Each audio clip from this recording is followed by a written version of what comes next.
Jangan lupa untuk subscribe YouTube channel Metro TV News dan nyalakan notifikasinya. Terima kasih pemirsa, Anda masih bersama kami di Breaking News Metro TV. Kita jelang pelantikan 6 menteri dan 5 wakil menteri baru. Dan saat ini sudah terhubung dari luar studio Metro TV lewat sambungan virtual pengamat politik Carta Politika Yunarto Wijaya. Mas Toto, selamat pagi. Selamat pagi, Bung Leonard.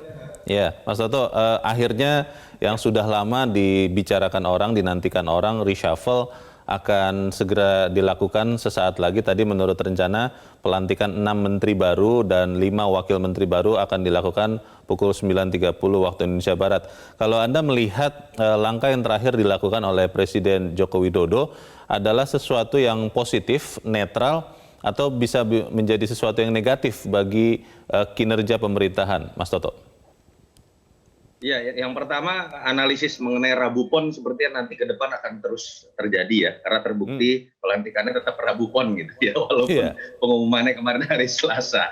Yang kedua, kalau terkait dengan positif, netral atau negatif, yang bisa dikatakan negatif sebetulnya hanya jarak antara ketika Pak Jokowi sudah pernah mengutarakan kekecewaan kepada menteri bulan Agustus, tapi kemudian kita tahu pertanyaan terus muncul kapan reshuffle dan baru sekarang dilakukan, dan memang sepertinya menunggu sebuah momen-momen besar. Pertama terkait dengan Omnibus Law sudah diputuskan, yang kedua dengan pilkada yang sudah selesai, sehingga memang tidak ada alasan lagi ketika ada Rabu Pon berikutnya ya secepatnya harus dilakukan reshuffle begitu, kira-kira seperti itu. Dan saya melihat yang bisa disimpulkan adalah bagaimana ada pattern yang semakin terlihat dari pemilihan sosok menteri di kabinet Jokowi. Secara chemistry, sepertinya makin terlihat Jokowi memang lebih nyaman dengan sosok-sosok yang punya latar belakang profesional, ekonomi, atau bahkan pengusaha, dianggap mungkin linier dengan istilah akselerasi. Mirip juga dengan latar belakang Jokowi, kelas menengah,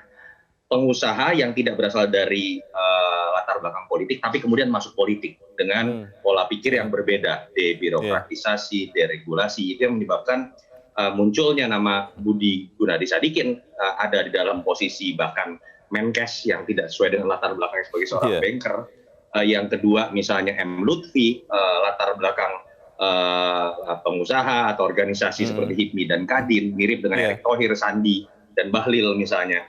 Dan juga bahkan Sandiaga Uno, lawan politik yang masuk di posisi Menparekraf. Jadi saya mencoba melihat secara politik Jokowi sebetulnya tetap berhasil memainkan catur memberikan politik balas budi kepada pihak-pihak yang dianggap menjadi stakeholder. Misalnya partai, Mendak, PKB kehilangan dikasih Menak. Lalu kemudian PDI Perjuangan dan Gerindra masing-masing tetap mendapatkan satu sebagai jatah dari sisi jumlah. Tapi di sisi lain, beliau tidak lagi mau menerima cek kosong saja. Karena mungkin ada trauma nih. Cek kosong diberikan kasus korupsi misalnya dari 2 partai terbesar. Sepertinya beliau mencoba menempatkan nama-nama yang dianggap cukup populer.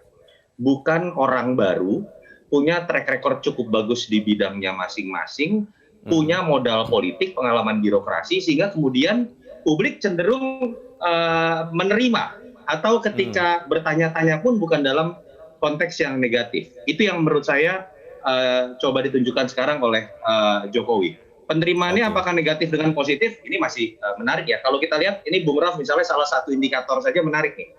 Tadi pada saat pembukaan IHSG, sekali, dan isunya kan jam 9 akan pelantikan ya, walaupun diundur nih setengah 10 kalau tidak salah. Itu awalnya tuh sampai lompat ke 78 poin plus. Sekarang saya nggak tahu apa masih menunggu pelantikannya.